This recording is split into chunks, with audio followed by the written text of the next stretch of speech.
Hi guys, I'm Tyler. I'm in 10th grade and doing FLVS full-time. This is a Rubik's Cube, and I learned how to solve it when I was in 4th grade. A teacher taught me when I was at recess. And there's many different types of cubes, like the 2x2 and the 4x4, but this one here is a 3x3. And I'm gonna solve it for you.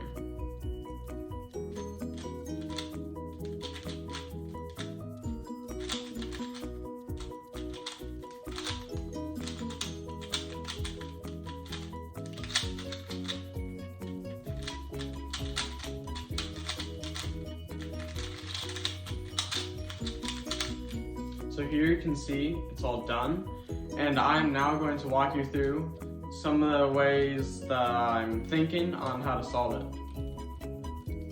Hi guys, I'm back, and I'm going to show you some of the steps and what I do on how to solve it. So the first step is that I have to get a white cross on the bottom, which means I'll take these pieces here, which are called edges, and I'll find all the ones that have the white square, and then I'll bring them down to the bottom like this so that they're connected. But I also have to watch out that the color that's attached to the piece is matched up to the other center. So I'm gonna want to do that to all the other ones, and I can see that one's right here.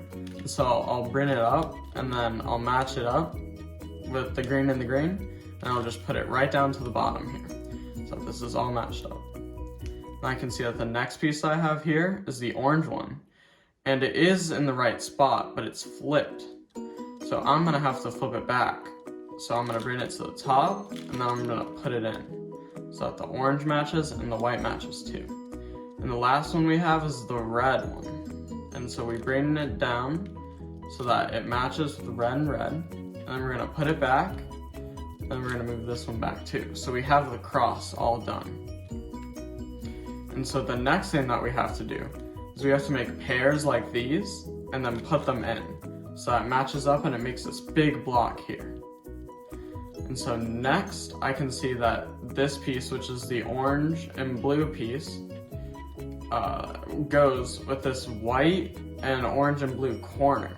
So they're right next to each other. So this is pretty great because we can just move it in and it just works perfectly.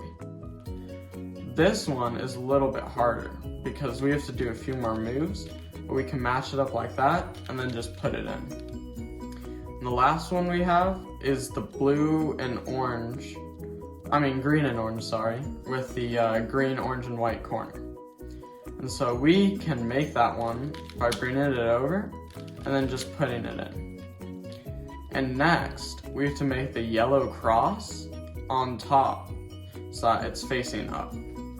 And so how we do this is we will do something like this so that the cross is all right. And next, we have to turn all these corners so that the yellow is facing up so that it will be all yellow on top. And we can do it with a set of moves that look something like this.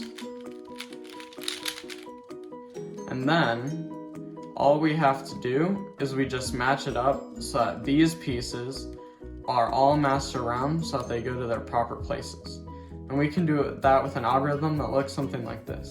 An algorithm is a set of moves that we do to change something. So for this algorithm, what we want to do is we want to swap this piece and this piece, and this piece and this piece. So the way we do that is with something that looks something like this. And then we're all done. So I got into this when I was in 4th grade. And there's a teacher at my school who could do it, and they were doing it at recess, and I thought it was the coolest thing, and I just wanted to learn. So I asked her to teach me, and she was happy to. And so I learned step by step, and with each step, you want to practice and make sure you get it down before you go on to the next step. There's plenty of YouTube tutorials that can help you learn this.